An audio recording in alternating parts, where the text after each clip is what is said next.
Hi everyone, my name is Chrissy and I'm a second year art director. Hi everyone, I'm Marissa. I'm a second year experience designer.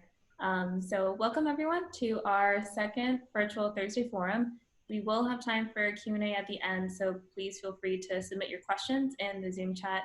Chrissy's going to send her instructions on how you can do that as we go. We're very excited to have Tim Gordon here as our speaker this evening. Tim is a Brand Center alumni, copywriting track class of 2008, and is currently serving as the Chief Creative Officer at Droga5. The agency's been very responsible for some of the world's most compelling campaigns that you've seen for brands like Facebook, HBO, Reform Alliance, and IHOP.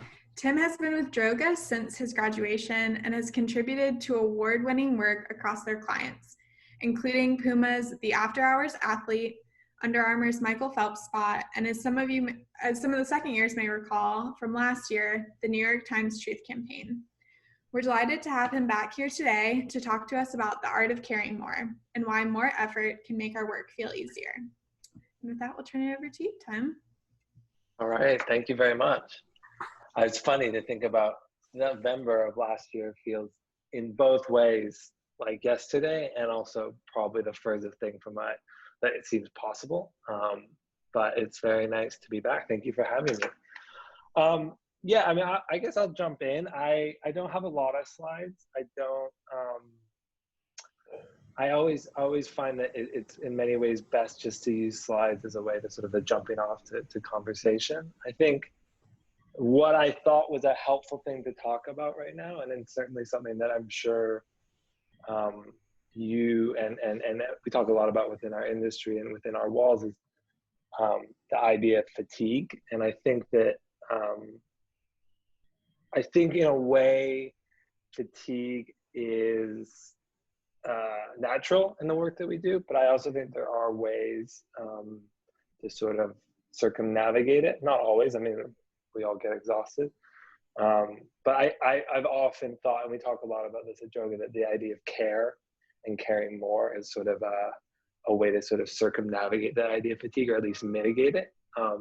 Because I think, as you guys can all relate, working on and for things that you believe in sort of make it feel a lot less like work. So we'll jump in and please feel free to interrupt. Feel free to shout out questions, but I'll get into it, and then yeah, we'll talk, and hopefully this is a little helpful. And I appreciate again you guys having me. So let's see if I can actually work this thing. How do I make the thing go? There we go. All right. So this is, as we just mentioned, is sort of a little working hypothesis that Felix and I, who is the co-chief creative officer, have sort of been playing around with. It, something that we've talked a lot to our department about, and I thought it'd be worth sharing. We have this saying at Droga that care, it's out of scope, but we do it anyway. It's actually, this is just stolen from David, and it's sort of in many ways captures the essence of Droga5. I think that we are a place and an organization that in many ways knows only one speed, and that's sort of full bore. But it comes from a belief and an abundance of ambition and care towards the things that we're doing. And I think that I've found over my time there, sort of as we've grown from a very small agency. When I started, there was about 30 of us. Since now, and there's about 500. So we've sort of gone from like startup, keeping the lights on, to small agency, to medium-sized agency, to large agency, to whatever we are now. Is that at the same time, the sort of central tenets of care and ambition and whatnot have always stayed the same. And I think that allows us to continue to show up at work every day and feel energized, even though I have to admit, like, working from home kind of sucks a lot of the time. And before that, you know, client deadlines were getting crunched and all these things were working against us. But we found that if we gave people the opportunity and we gave people the environment to really care about their work and nurture that, you know, we had no problem getting everyone to really sort of commit to the project. So there's some tenets to it, and it's really simple. It's really that at the end of the day, at Droga, we aspire to care more. We care more about the work. We care about the craft. We care about the people. We care about the place, and ultimately care about the impact. And that by doing these things and sort of leaning in, we actually find that it feels less like work. And so what I thought I'd do is sort of go through and provide some examples and context, and sort of talk, sort of some anecdotes about everything. So when it comes to work, and I should also mention, what I've tried to do is only use work that we've made during the pandemic. I think that's right from what I've got in here. There's only 3 bits. I'm sure you've seen most of them. I think that's an important thing as well. I think we as an agency try to hold ourselves to the work that we've done year over year. I mean, we'll certainly present you older work, and we've gone into many pitch meetings or many client meetings where we sort of drag out some of the best hits and the greatest hits from the bottom drawer. But I think it's always nice to sort of look at the work that we're doing now. And I think that the central tenet to work with us, and I'm sure you can relate, is that the more that you put in, the more you get out of it. And I think that it seems really obvious, but I often talk at the agency that it's not hard. I don't mean this in a malicious way. It's not hard to get creatives to work long hours or work into the evening or work overnight over the weekend. You just have to give them something to believe in. And that's something that we do. And we're very hard. I think Felix and I sort of see our roles as sort of enablers. We're there to sort of nurture and provide the environment for everyone to feel as if they're working on something they love. And if we do that right, then they shouldn't feel like they're overworked or that they're just going through the run-of-the-mill stuff. So one case in point in that is the work that we did for Facebook recently, which, as I go back one, there's an interesting point, like it's worth knowing that this whole thing was done in 9 days. And I recognize in brand center world, that actually may seem like an eternity, but I can tell you once you get into the real world, 9 days is insane. To go from ideation through approvals, all the way up to the very top of Facebook, to production, to mix, to finish, is sort of a Herculean task to get it done in 9 days. But, everyone involved really went in because they believed in it. They believed in the message. They believed, frankly, at the time that this came out, that while a lot of companies were doing sort of COVID commercials, that there was still a need to create and engineer and create something that felt actually nurtured and felt considered and felt like it actually didn't just tell you that these were unprecedented times, but actually tried to strike a chord and relate to everyone in a way that we were all actually feeling. And frankly, we all felt incredibly lost. It didn't matter who you were or where we were at the time. But I don't know if you think back, it feels like a crazy long time ago. If you think back to like March,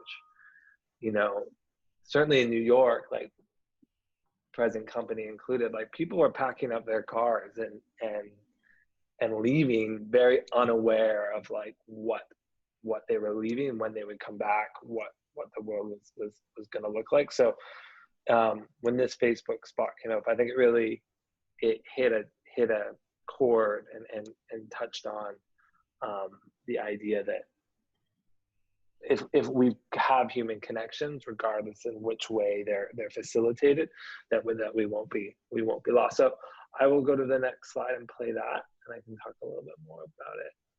Let's see if this works.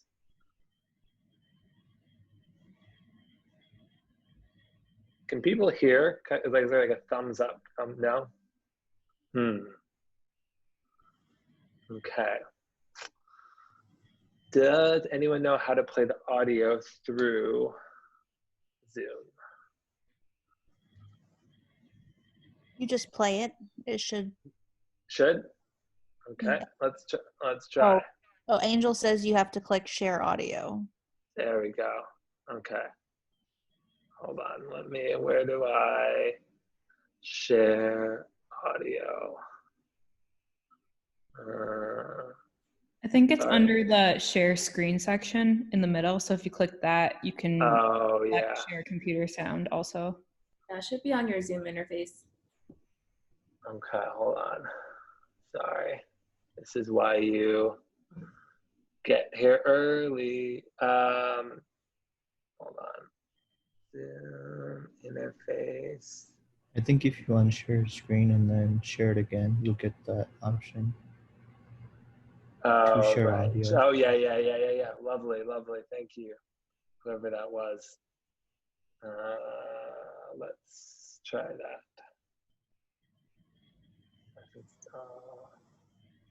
Share. Oh, hold on. Sorry.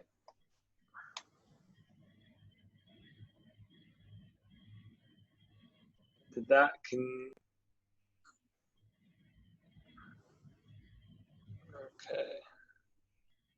Let's see. Full screen.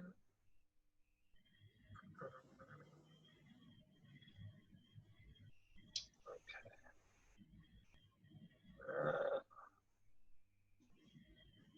No. What about now?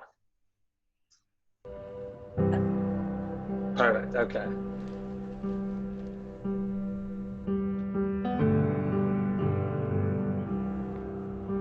Was that a pivotal historical moment we just went stumbling past? Well, here we are, dancing in the rumbling dark, so come a little closer. Give me something to grasp. Give me your beautiful, crumbling heart. We're working every dread day that is given us, feeling like the person people meet really isn't us, like we're gonna buckle underneath the trouble, like any minute now the struggle's gonna finish us. And then we smile at all our friends. Even when I'm weak and I'm breaking, I start weeping at the train station, 'cause I can see your faces. There is so much peace to be found in people's faces.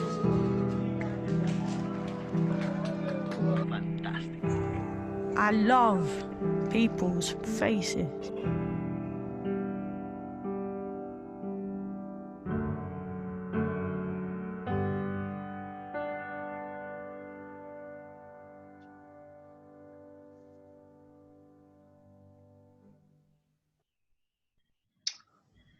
So that was done just over in a week. And I think, it captures in a lot of ways everything that we care about at Droga, which is a human connection, an insight, and an abundance of craft and care that go into it. So it's something like 48 hours straight of image searching, a business affairs unit that lent in to work with Kate Tempest to get the track and to sort of mix it in time. So I think if you ask anyone who worked on the project specifically, on sort of on the day-to-day specifics, or I should say, were those 9 days easy? No, but were they incredibly rewarding, and are they proud of the time that they put into it? Absolutely. I think that idea of applying energy and care towards something and leaning in is something that I think makes what we do really exciting. It's almost the impossible things that I find to be the most exciting. So that's one idea. I'm gonna try and figure out how to. Can you guys see like you can see my whole screen, can't you? Right? Yeah, your Chrome tabs are up right now. All right, so let me get rid of that again. If I just go into Zoom and go, try and get into full screen again. Let's see. Oops, never mind. Well, we'll keep on going. All right. So, oh, there it is. Oh, sorry. Now you guys are gonna see all of my docs. I found it. All right. let's go ahead and let's get into the next thing. I just want to get this full screen again. Present, there we go. All right. The second tenet that we sort of talk about when it comes to care is the idea of craft. And I think, you know, as an agency, craft is something that we hold to the highest regard. And something I think I can't stress enough to everyone who's sort of in Brand Center, who's leaving Brand Center, who's joining Brand Center, who's going out into the world. I think that you can never have too much craft. And I don't just mean that in the sense of like art directors and copywriters and colorists and mixers. I also mean just an attention to detail, regardless of what track. I think that finding something that you love and you want to continually work on as a craft, I think is probably the surefire way to ensure that like what you do doesn't just feel like a job. And frankly, even for the creatives, it can be a subset of creativity. We have art directors who geek out on music, or writers who absolutely love color or photography. So I think that idea of just being enthusiastic about creation is something that will always make this job feel less like a job. Because if you really do think about it, it's like you are paid for your mind, and you are paid for how you get your mind out onto the proverbial page. And that is a really lovely and amazing thing that we get the opportunity to do. So I think that attention to craft is really important. It's something that we find that when we stress as much as possible with people within the department, it makes everyone's job feel, for lack of a better word, more fun. So an example of this is that, and I'll go into my next little slide, is that, and I just put up this number right here, it's version 107. It took us 107 edits to get to the latest New York Times work. That's like an obscene amount of edits. That's like most edits are like 12, like, you know, and then when you start getting in, when you start seeing numbers like edit 48, it's because like you have had to do 1,000 client revisions, or you're still trying to find the idea, which is always a worrying sign. It was different on this one. I think for those of you who have seen it, you'll recognize, and those who will see it, it was an incredibly iterative labor of love. And there was a huge amount of dedication put into stitching all bits of it together. And I think this is what care looks like. And this is what care is when it's in its most important, and when it manifests itself in such a beautiful way, is that this absolute dedication to get it right. And if it took 107 versions of it, that's what we did. If it took 108, we would have done 108. We would have done 120, because we believed in it that much. And I think that when you see it, you can really get a sense of why. But we'll watch it and we can talk a little bit more about it. So let me do this.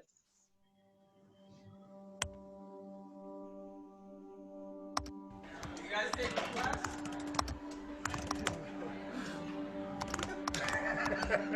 I don't know.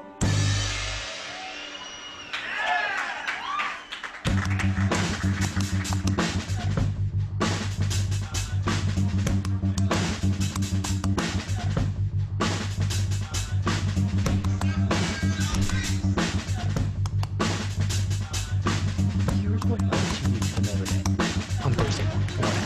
Let me get this straight.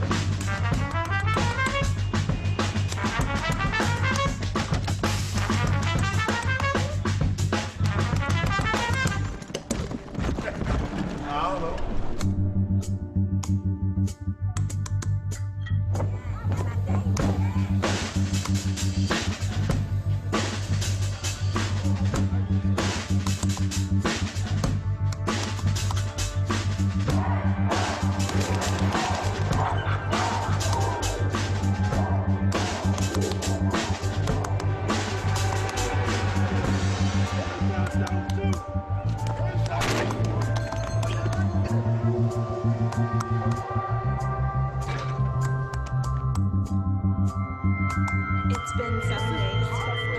I ain't slept since yesterday. Bro, I love you, man. Who else did go home? Time to go.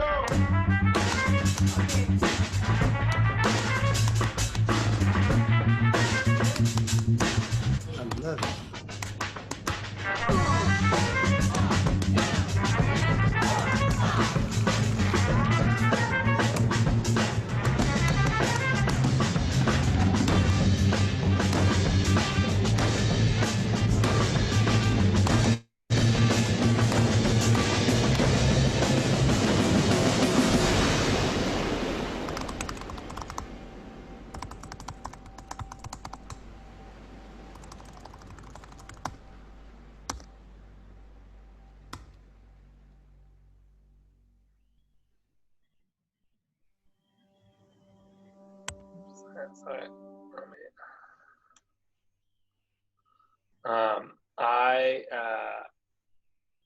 It's funny. I must have seen this like 107,000 times, and I still find it to be absolutely amazing. I think it's a real testament to the level of detail and craft that you can put into things. I think I can't stress enough, like in many ways, to all of you, like how fortunate we should feel that we get to create and put things down on page, and how much I can stress to you to like lean into those opportunities, because it's what makes it fun. It's like what makes it exciting, that level of care to do that. And to take a brief from the New York Times, it was basically, how do we dimensionalize the Times more? How do we give the idea that the Times is more than just dedicated journalists, and the Times is more than just going after the hard truth.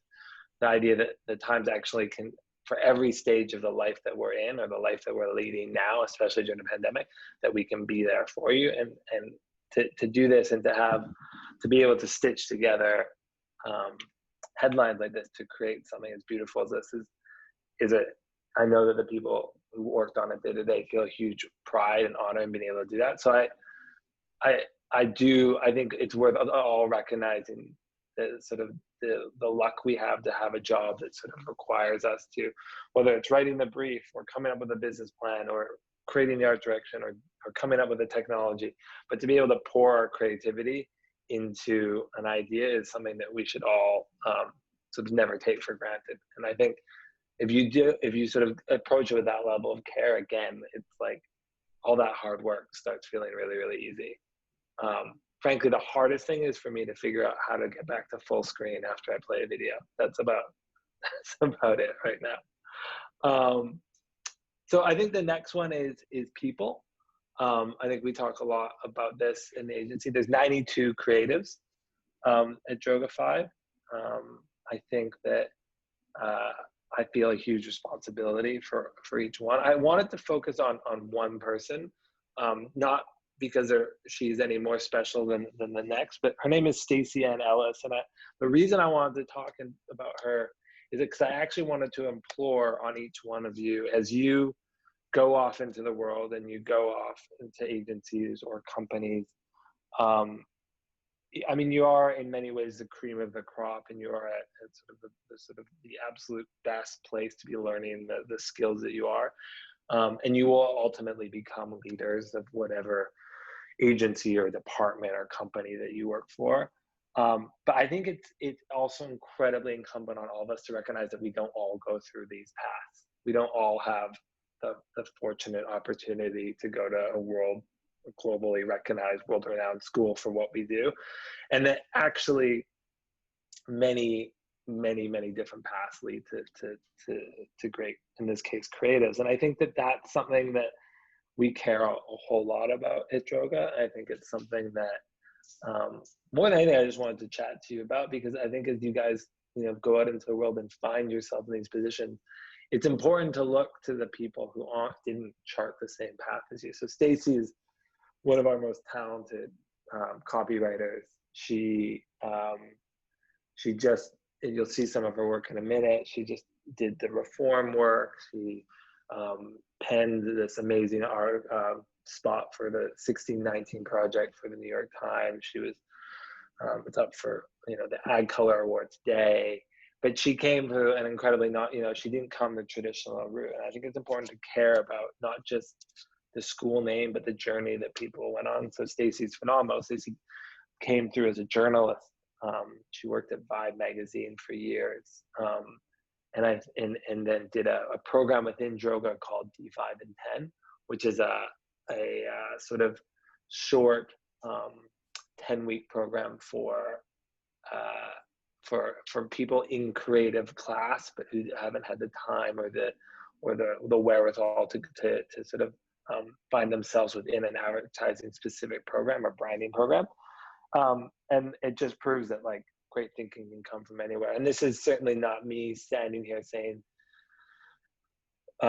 don't spend all your time caring about your time at Brand Center. It's more just imploring on you that as you guys find yourself in leadership positions, as you guys find yourself recruiting those, and those days will come. I know they sound super far away, but I guarantee you they're going to come a lot quicker than you can even imagine. It's just like, look outside the proverbial box, or think outside of the box, or whatever the fucking phrase is. Like, look to different backgrounds and different routes into advertising, because that's what fucking makes it great.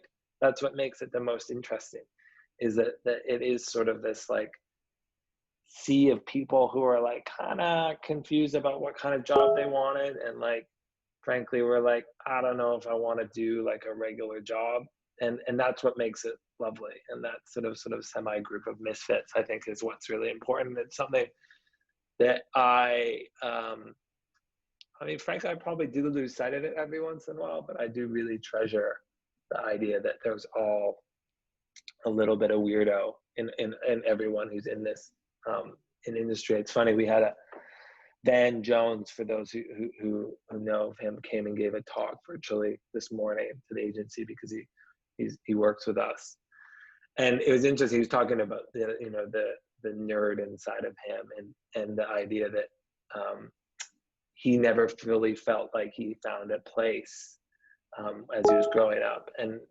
that I think is really interesting, because you look at this man who just exudes confidence, and who sort of exudes frankly, just confidence. And I think it's important to remember that we all chart different paths. So that's something I want every one of us to care about as they go into this industry, because I think we will only be better if we invite more people in and we share the opportunities. And it works out. Fucking selfishly, it works out for us because we get absolutely great creatives. So yeah, that's the people. The place. This is like a really interesting one.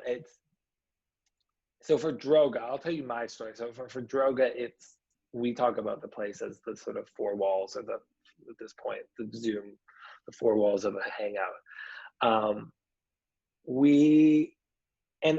I can't stress this enough. It's like, I had like a much more like, I had a different line under the idea of the place, so that, besides care about where you are, I really actually think it's like, care about where you are, take an interest in where you are. And I'm talking in many cases to all of you, in the sense of like, take care about the place you're learning, care about the city, like understand Richmond, understand the brands, and understand the opportunity.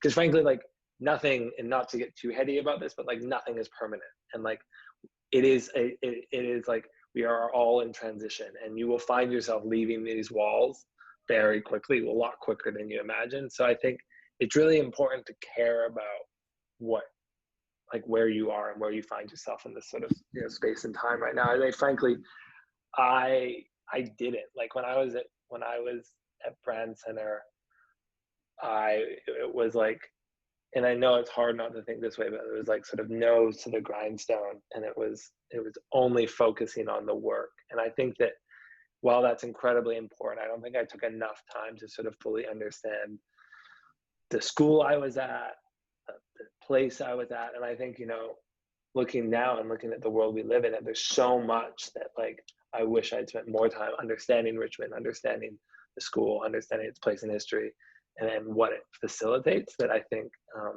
it's something I think it's really important. It has nothing to do with work, and it won't make work feel less hard, but I do think it will give you a sense of perspective. And I think that that's a really important thing. I think for me, I care about Droga and the place a lot, and probably more than the sort of the regular employee. I mean, it's a place I have grown up. This has been like my home for many ways, especially because I grew up on the other side of the country, other side of the continent, really, for 12 years. And this was the first door I walked into. In the first agency I worked at, it was this shitty little door at 400 Lafayette in New York that had a very mean janitor / security guy named George, who if you rolled anything, if you came in with wet shoes, he was very protective of his marble floors. But it was like this loving building that we were on the 5th floor, and it was more than just a place of work, because I think that people who were there wanted it to be more than that. And not everyone's going to have the same origin story, and not everyone's going to have the same experience. But I do think if you find a place that you can feel that you'll care about when you enter out into the working world, I do think that will go a long way. And I think that, you know, when I talk to people about what kind of job should I get, where should I go, what should I look for in an agency, I think that yes, all the regular things, you know, matter. How does the agency operate? What accounts will you work on? What kind of, you know, what businesses do they work with? You know, who are you going to work for? But I think you need to look at things like, is this an environment where I feel like I will put my whole self in? Because I think if you feel like that's the case, then you'll find that it like instantly stops feeling like a job as much. And that doesn't mean you're going to find it in the first go around, but I think it's something to sort of really look at. And then just for fun, I would say like this, that's me when I had shorter hair and when we just started. And then, so that's 12 years ago. And this is what Hypebeast, for those of you who know the website, looked like when I started. And I think it's just important to remember that like time like flies. And I think time is only going to fly even more. Like, look, there's LRG. I don't know if anyone remembers that clothing company, or some bizarre tequila company. But if it's only transactional, if your only interaction with the job that you have is like give and take, and this isn't just like on you. Frankly, I can't stress this enough. It's not just on you to facilitate. But if it's only transactional, it's going to feel like it goes a lot quicker. And that's, to me, a bad thing. I think you want to enjoy this time at work. So I think that's incumbent on your managers. That's incumbent on you to figure out if this is the right place for you. But I can't stress enough how much I think that's important, because you spend a lot of time there, and if you do it right, it'll feel like you're really contributing to something.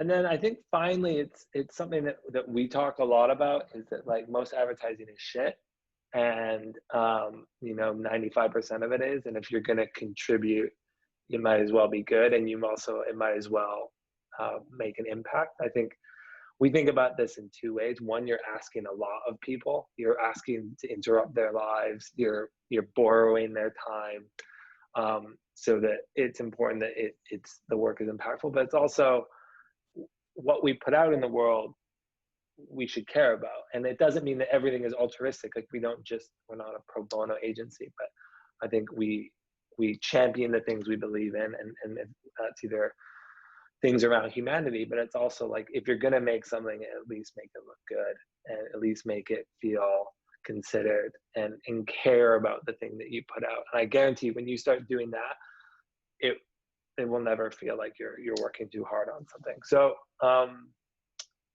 this is a number. It's 10 million. This is the number of dollars that Jack Dorsey donated at the end of our reform campaign to get PPE into prisons during the height of the COVID crisis. And so if you want to talk about impact, this is an absolutely phenomenal number to start with. As a result of the campaign and the support it got, he basically provided enough PPEs for like the entire Western US prison system. A system that was, sharing masks, and people were taking, 5-year sentences and then becoming death sentences potentially because of the sort of spread of COVID at the time. So it's something. It's also something to remember that like at the end of the road of your care towards projects is real impact. And I think if you can think about that and can sort of dimensionalize the work in that way, I think it will always feel like it's bigger than yourself. So I will play this little bit of case study for you.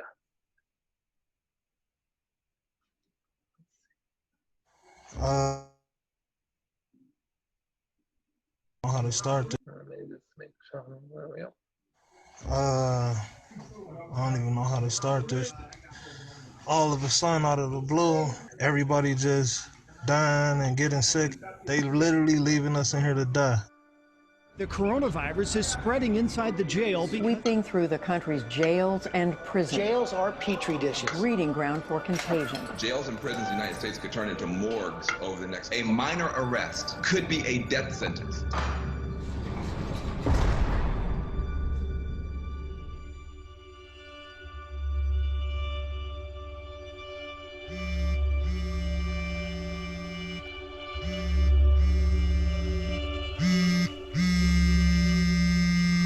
This call is from a state prison.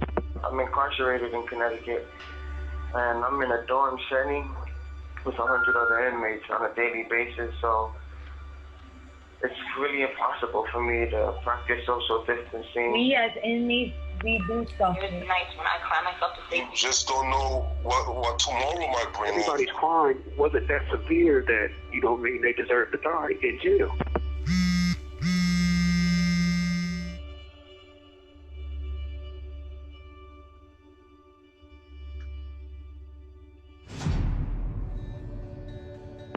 When it's all over, I look forward to getting dressed, going to work.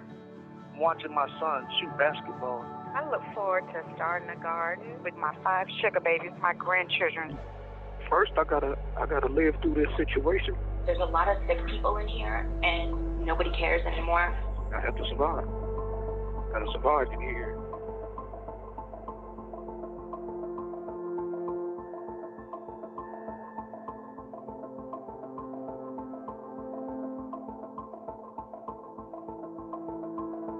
Governor Gavin Newsom is taking action to decrease the already overcrowded inmate population. But this pandemic is actually bringing freedom to some New York City inmates. Governor Abbott announced Texas would start testing prisoners for COVID-19.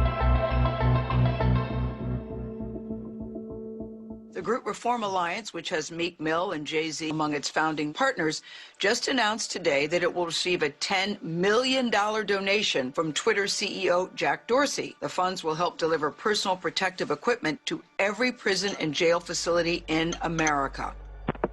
We are human. We've made mistakes, but that doesn't mean that our lives are any less valuable than the next person's.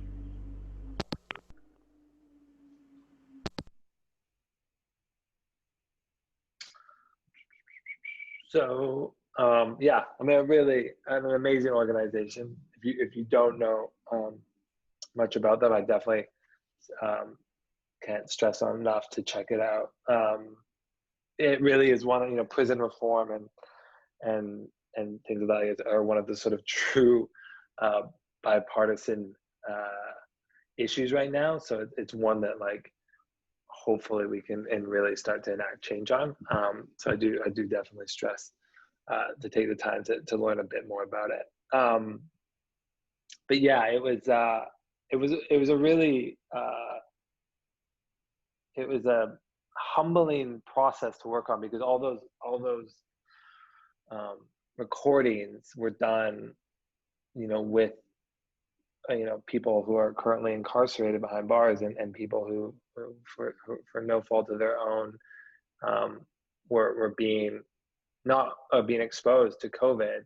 Yes, certain issues led to them being behind bars, but certainly not in a way that put their lives at risk. And so a huge amount of time and effort were put into ensuring that we captured their voices honestly, that we captured the essence of what they're going through in a really authentic way, and did it justice and gave a voice to the voiceless.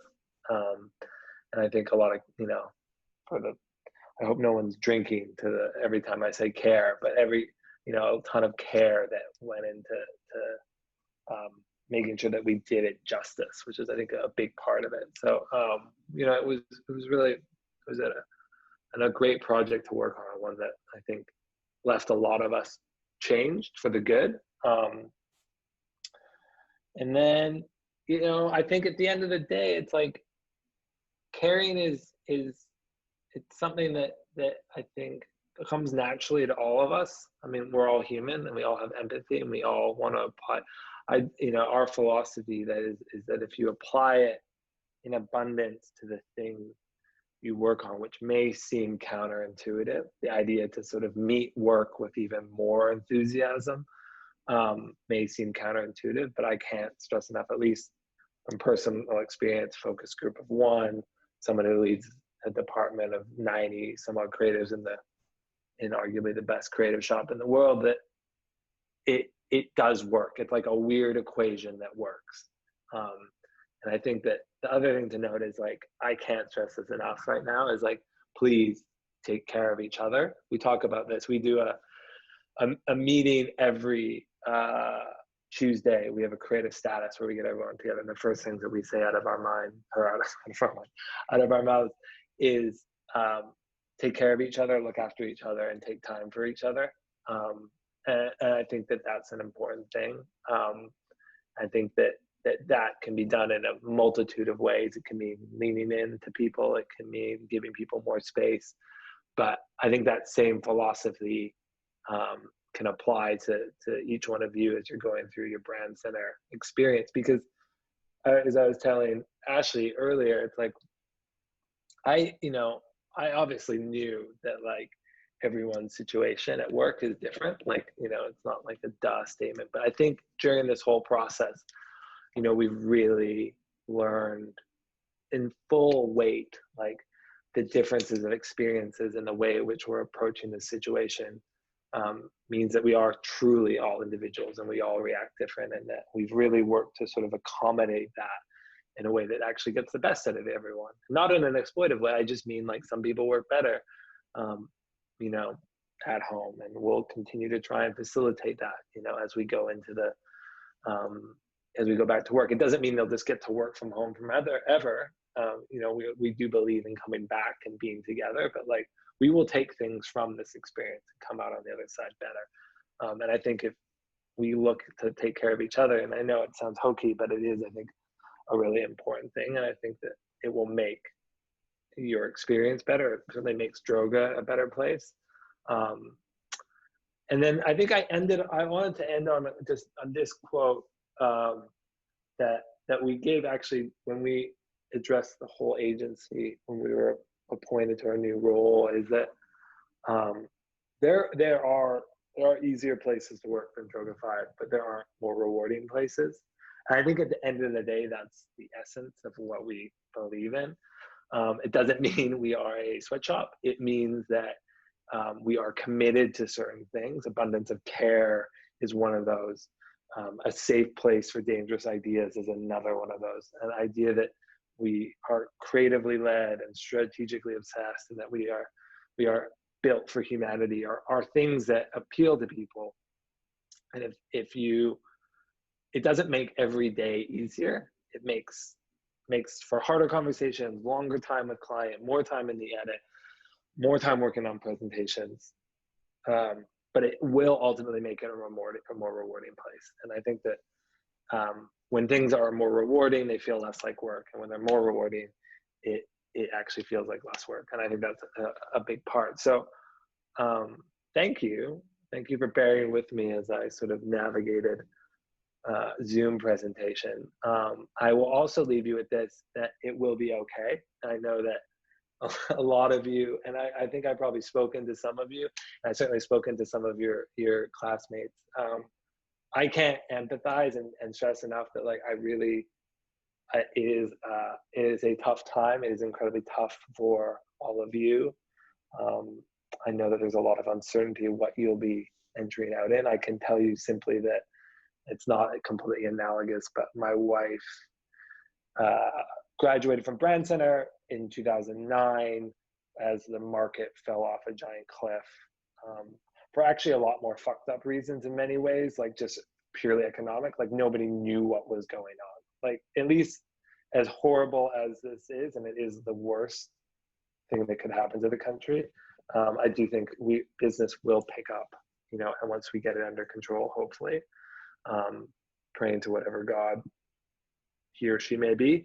But I do think it will, it's going to be, you guys will be fine. You are in many ways at the best way to attack this is you're at the start of your careers. You've got your whole career in front of you, and it may feel crazy right now, but at the end of the day, I think you guys will be absolutely fine. So thank you very much. Thank you for having me over.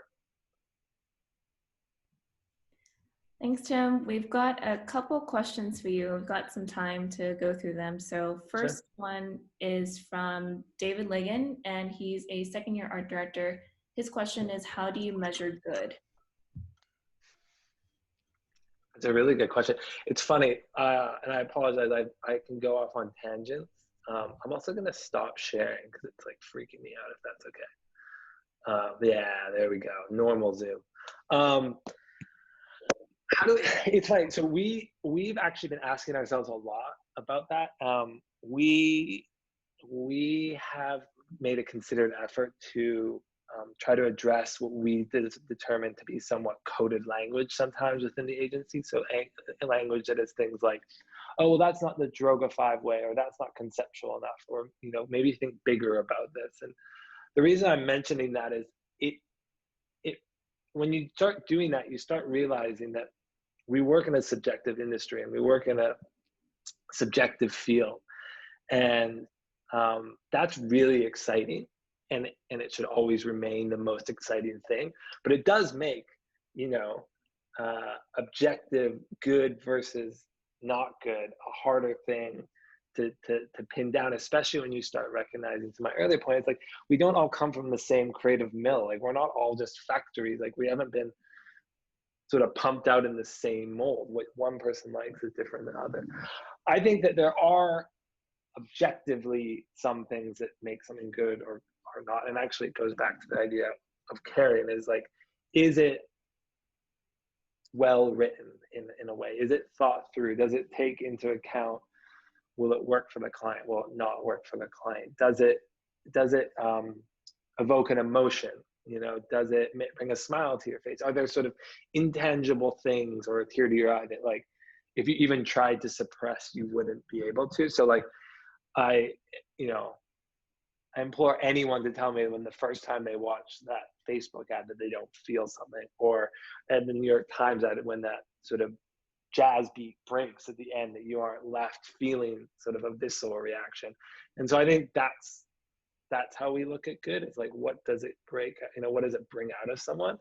But it's like an impossible question to answer. Like, what makes one thing good? There are sort of like, it's a bit about like architecture. It's like, is it constructed well? Is sort of like objectively something that you can like figure out. Like, will it stand?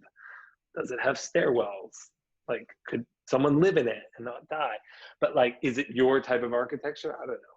I mean, so I welcome the challenge, and it's even more interesting when you think about my entire job in many ways is to sort of be a barometer of what is good and not. But I see it more as like steering versus sort of just shutting down or gatekeeping. Awesome, thank you for that, Tim. We have a question from Krista, who's a prospective student. They're curious about the iterations on the New York Times spot, and we're wondering if the iteration were just minor tweaks or were they strategic? Probably a bit of both. I think at the end of the day, it was an iterative project overall. Like the goal was to get the goal. I think was always sort of in sight. I think it was iterative in a lot of ways because when you work at the New York Times, a lot of it's also like working with them to image search, clearance. So a lot of it was iterative, like, but it was a puzzle because it was like, if this image didn't work with this headline, then we had to take out this headline. At the same time, we're trying to write poetry. So it's like things need to work in certain ways. All of it has to fit within these 5 stanzas that we've sort of, so the short answer is a bit of both. And at different stages. At the beginning, the iterations feel much bigger and there's a bigger gap between like, let's try this and try this and try this. When you get to the end, you're sort of like 106 versus 107 is probably just one image. But like, frankly, we fucking care about that stuff. And it's like, that's why we're there, because we're arguing over like I think we all, do we have to have someone go and look for pasta from the fridge? And like the answer is yes. Or like, so it's those little things that lead. So it's a bit of both. I think that's a good segue actually to this next question, which is from Jessica Leonard. She's a first-year art director, and her question is, having worked at one place since Brand Center, have you felt burnout? And if so, how have you fought that? Yeah, it's a very good question. Yeah, absolutely. I mean, I think everyone will, I think whether you work at one place or you work, if I'd worked at one place for 12 years or 12 places for 1 year, I think you're going to feel burnout. It's a natural thing. So like, I think so the short answer is yes. How you combat that, I think, is sort of in many ways the premise of, and hopefully of what made some sense that I took you through. And that is like, do you find yourself in a place that nurtures what you're interested in? Do you find a place, are you in a place and working on projects that you feel you want to care about? And I'm not saying that like everything is rosy. Like there are going to be bad projects and you will have to put a shift in on something you don't want to. But if you can look back and say 7 out of 10 times I felt like my creativity was nurtured, that I had opportunities, that I cared about the projects I worked on, it's like, that's a great thing. It's like, think about how many people get up and go to work and don't like their jobs. It's like you guys have the opportunity to like find a job and find a place that you like going to. And we can get into the whole sort of like whether the sort of Puritan work ethic of America and all that is a good thing, but we can say that for like another time. But like if you buy into the fact that you're going to be finding a place of employment and a place that you are going to work at for a period of time, it's like, I can't stress enough to like don't just follow the money. Yes, money is important. Don't just follow the title. Don't just follow frankly the name. Don't just follow the droga. Don't just follow the wagon. Don't just follow the blah blah blah blah blah blah. Find a place that you're gonna enjoy working and you're gonna care about, because honestly, that's like the biggest part of it. Awesome. We're going to do one last question before we wrap up here. This question is from John, and they're also a prospective student specifically for copywriting. And they said, I've resonated heavily with your message on maintaining the love behind what you do. My question had to do with the brands and products you've worked on, but may not have believed in. If you've ever found yourself working on a project for something you didn't personally use or enjoy, how did you reframe the work mentally to maintain the passion for craft? And then they also said, P.S. I currently work at a jail where I was exposed to and contracted COVID, so they appreciate your help in spreading the awareness. Oh, wow. Well, geez, thank you for that. Listen, I think that the answer is probably best given in the sense of, I think, I kind of think of everything as an opportunity creatively. And that sounds sort of mushy, but I think that you don't have to, listen, if you have like a fundamental disagreement with a product, that's going to be an issue, or a company, or on some sort of moral, philosophical manner. But I've had just as much fun working on an air freshener or a acne medicine as I have on like a New York Times or an Under Armour or, something like that, which probably most likely sort of like coincides with like my worldview. But like I find the process of creativity, like the idea of it's painful at times, and there's like half the time you're just like, I just hope there's a good idea somewhere in my brain, or I hope when I'm having this review, like there's something. It's like you're just waiting for your numbers to be called on the lottery, and you're hoping you're going to win something. But I really enjoy that process, because as hard as it is, that feeling of finding something that you can create, I think is really amazing. And I don't think that it has to just line up with like brands you like. Listen, if you can just go and work on brands you like, I think it's going to make your career harder. I think there's a select few that find their ways or go client side that they are lucky enough to find one brand or a couple brands that totally align with their sort of worldview. But I look at it as less the client and more the craft or the opportunity. I mean, we're working on stuff for Allstate. Like, I give two shits about actual insurance, though they are great insurance, by the way. I have them. But like, I fucking love, sorry, it must be later in the day because I'm cursing more, but I absolutely love the work that we're doing with them, and I love them as a people, and I love the arguments we're having over music. I love the spots that we're creating, and they're gonna, when they come out, they're so different and so amazing and charming for a category that is sort of doing the same thing over and over again, that like that's just as exciting to me, you know. So hopefully that helps. Awesome. Thank you so much, Tim. And thank you so much once again for taking the time to come speak with us tonight. I'll greatly appreciate it. Thank you very much. Have a great day or evening. Thank you. Thank you, Ashley.